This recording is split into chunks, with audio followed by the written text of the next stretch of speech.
I'm Steve Hockett. It is my wife's and my farm, and our son and daughter-in-law live here full-time. We live in Indianapolis and come down on the weekends. I think I always had wanted a place in the country, and I went to school at Bloomington at IU, and I think I kind of fell in love with the countryside around Bloomington. And then when our younger son and daughter started attending IU, I coerced my wife into thinking about looking at some property here in the country. Behind us is our blueberry patch that we started back in 2007. And we started with 4 bushes.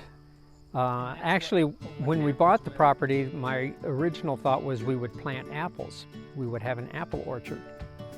And then we tested the soil and realized that it was really on the acidic side. So the fella at the co-op suggested that we look at doing blueberries. This is probably about an 1.5 acres of pasture here. And the person that we bought the property from had used the property in a fairly rough fashion. He raised his family here. The condition of the soil is pretty bare. It was bare. It has a lot of bare spots in it, and over the years that we've had it, it's starting to come back. So a couple of years ago, I started working with Kara Bergschneider at the National Conservation Resource Service, looking at the possibility of using the field here for a wildflower habitat. My thought was actually to possibly bring in some quail. So that's what got me interested in possibly what could I do to maybe bring a variety of wildlife back. So we planted a hedgerow along 2 sides of the field. I'm rethinking whether we're going to plant the wildflowers in the field, or possibly looking at doing a variety of cover crops, and as a way to speed up the process to regenerate the soil. Well, we've lost so much of our soil in our modern farming practices. The regeneration, you know, we think about trying to conserve things. Well, we really should be at the stage of regenerating the soil, with going through the thought process of rebuilding the topsoil. And we're finding that if you rebuild the topsoil, you improve the aeration of the soil, though you don't have such water loss. It will conserve the water. So when we go through dry spells, and with the climate change that everybody's talking about, you know, we're going to have extremes of heat and probably cold too. We'll probably have spells of really cold, but more the heat and dryness, and then getting lots of rain in a short period of time. And if you don't have a topsoil to absorb that water, you're going to lose a lot of the water that then ends up just going into our streams, and as opposed to being retained on the land to replenish whatever you're trying to grow. Well, I think theoretically they say blueberries need about 2 inches a week. And that's our one problem that we fight here, is we're on the side of a hill. I water the berries by hand with a hose, and we pump the water from a pond that we have up here on the top of the hill. My berries don't get nearly the water that they should be getting. And what I've tried to do to compensate for that is I use a lot of rotted sawdust as a mulch around the berries, and I usually apply a layer of that sawdust, which again is a carbon product. So when I use that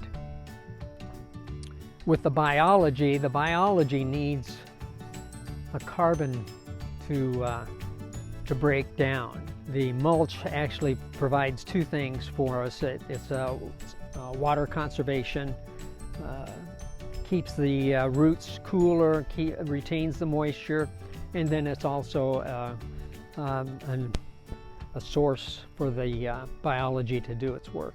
Well, if we don't put nets over the blueberries, once the berries get ripe, the birds will just flock and they will pick us clean. And eventually we'll end up putting nets on all of the rows as the individual varieties ripen at different times.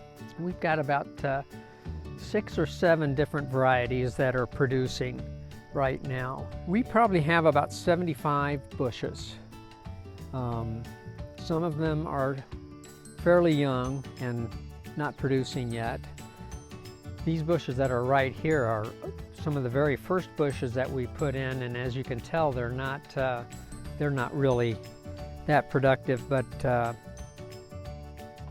I still let them go. I haven't taken them out yet. We're trying some different ideas with the bushes, and we're seeing some positive results.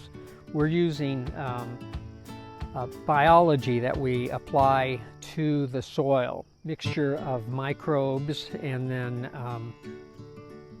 humus type of liquid to feed the microbes. Started working with a gentleman from Oregon, Matt Slaughter, with his company's name is Earthfort, and he has a patented, it's actually a liquid that has live bacteria. A lot of the products that are out there are more of an inoculant in a dry form. It's kind of like having liquid compost tea, but it's already, you don't have to brew it. It's probably one of the real successes that I've had with growing the blueberries is being able to keep the deer out of the blueberry patch. I get that question a lot, and I have seen all kinds of different fence structures, and deer, because of their eyes being on the side of their head, they don't have any depth perception. And so I read an article saying that using a double fence, with one fence being about 4 to 5 feet out from the other one, they won't attempt to jump because they don't know how far the first fence is from the second fence. And as you can see, this fence is not high enough to keep a deer out. A deer could clear this 5-foot fence very easily. But because we've got a line of fencing, which is just nothing more than a wire with field wire with chicken. I don't really need the chicken wire on top of it, but I put it on originally just to make it more visible to the deer. And so we've never had any problems with deer getting in the field.